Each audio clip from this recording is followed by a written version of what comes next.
नमस्कार दोस्तों, आज की इस वीडियो हम बात करेंगे एवरेज फॉर्मूले की। एवरेज फॉर्मूले का उपयोग हम औसत निकालने के लिए करते हैं। उदाहरण के तौर पे यहाँ देखते हैं, यहाँ हमारे पास टेस्ट 1, टेस्ट 2, टेस्ट 3, टेस्ट 4। यहाँ इनका हम एवरेज निकालेंगे। एवरेज हम दोनों तरफ निकालेंगे। यहाँ पर एवरेज जो हम निकालेंगे वो हमारे जो कैंडिडेट है उसका इंडिविजुअल टेस्ट 1, टेस्ट 2, टेस्ट 3 और टेस्ट 4 इसमें कितने नंबर आए हैं उसका एवरेज निकलेगा। लेकिन यहाँ पर टोटल टेस्ट 1 का एवरेज निकलेगा।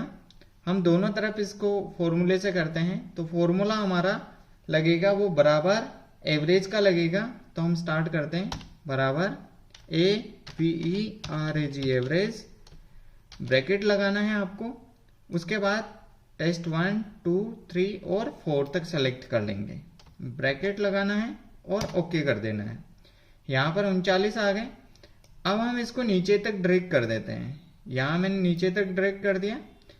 यहाँ सभी जगह मेरे पास एवरेज निकल के आ गया है, लेकिन यहाँ पर मुझे एरर दिखाई दे रहा है। तो ये एरर इस वजह से दिखाई दे रहा है क्योंकि यहाँ इसके सामने जो है वो वैल्यू नहीं है। अब हम यहाँ पे भी इसका एवरेज निकालते हैं तो बराबर AVERAG एवरेज, ब्रैकेट। उसके बाद यहाँ से हम पूरी सेल को सेलेक्ट कर लेंगे जो किशोर से लेकर कुमार तक है। अब यहाँ से हम ब्रैकेट क्लोज करते हैं, ओके करते हैं। यहाँ जैसे ही 32 आया तो ऑटोमेटिकली यहाँ पे हमारा एरर हट के उसकी जगह एवरेज हमें शो हो गया। अब हम इसको यहाँ तक ड्रैग कर देते हैं। ये इस तरीके से हमारे पास में जो है एवरेज निकल के आ गया। लेकिन एवरेज कई बार जैसे मान लो आपके पास दशमलव के बाद भी हो सकता है, लेकिन यहाँ हमें शो नहीं हो रहा है। तो अगर दशमलव में हमें चाहिए एवरेज तो वो हम कैसे देखेंगे? तो इसको सबसे पहले इसको सेलेक्ट करेंगे, नंबर में जाएंगे और उसके बाद यहाँ दशमलव को हम इंक्रीज और डिक्रीज कर सकते हैं। तो यहाँ हम इंक्रीज करेंगे। अगर हमें दशमलव के बाद एक संख्या चाहिए तो हमारे पास इस तरीके से आएगी। अगर 2 चाहिए तो हम यहाँ पे इस तरीके से आएगी। अभी आप देख रहे हैं यहाँ पर 35.60 आ रहे हैं। अगर मैं इसके डेसिमल के बाद की जो संख्या है उसको हटा देता तो ये हमें 36 दिखाएगा। अगर करेक्ट चाहिए हमें तो हम यहाँ से दशमलव रखेंगे। सेम यहाँ पे भी हम सेलेक्ट करते हैं और दशमलव के बाद संख्याएं ऐड कर देते हैं। इस तरीके से हम निकाल सकते हैं। और भी हमें जैसे मान लीजिए आपको अलग अलग टेस्ट का निकालना है तो आप अलग अलग टेस्ट का भी ले सकते हैं। जैसे एग्जांपल हम यहाँ पे क्लिक करते हैं, बराबर एवरेज, ब्रैकेट।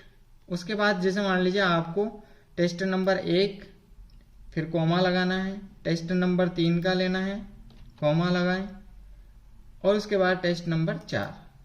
अगर हमें अलग अलग चीजों का निकालना है तो हम इस तरीके से निकालेंगे। अब उसके बाद मान लीजिए आपको दूसरा तरीका, बराबर AVERAG एवरेज, ब्रैकेट। आपको मान लीजिए लगातार 2 या 3, 4 सीरीज जितनी भी हैं वहां तक लेना है। लेकिन उसके बाद में अगर आपको कोई एक संख्या जो अलग है आपके सीक्वेंस में नहीं है तो हम वहां कॉमा लगाएंगे और उसको सेलेक्ट कर लेंगे। एग्जाम्पल के तौर पे जैसे हम 3 नंबर को छोड़ देते हैं, यहाँ पर 4 नंबर को सेलेक्ट करते हैं, ब्रैकेट क्लोज, ओके। तो इस प्रकार से हमारा टेस्ट नंबर 1, 2 और 4 का जो है एवरेज हमारे पास में आ गया है। इसको नॉर्मल हम संख्याओं के साथ करके देखते हैं।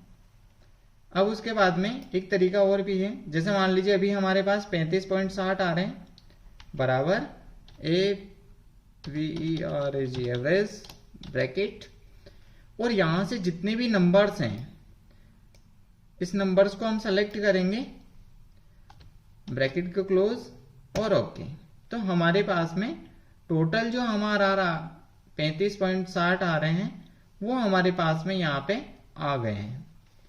अब हम यहाँ कुछ मैनुअल संख्याओं को देते हैं। जैसे मान लीजिए यहाँ पर मैंने 500 लिखा है, उसके बाद में यहाँ पे मैं 800 कर देता हूं और यहां पर कुछ 400 कर देता हूं। अगर मुझे इन अलग अलग संख्याओं का एवरेज चाहिए तो मैं कैसे निकालूंगा, तो बराबर एवरेज ब्रैकेट, आप यहां पर अलग अलग संख्याओं को काउंट कर सकते हैं। अगर एक ही सीक्वेंस में तो हम यहाँ पे इनको, अब जैसे इनका एवरेज है 566.668, लेकिन अभी यहाँ हमारे पास में दशमलव के बाद 4 संख्याएं हैं, तो हम यहाँ से इसको कम कर सकते हैं, ये 2 हो गई हमारे पास। तो इस तरीके से हम एवरेज निकाल सकते हैं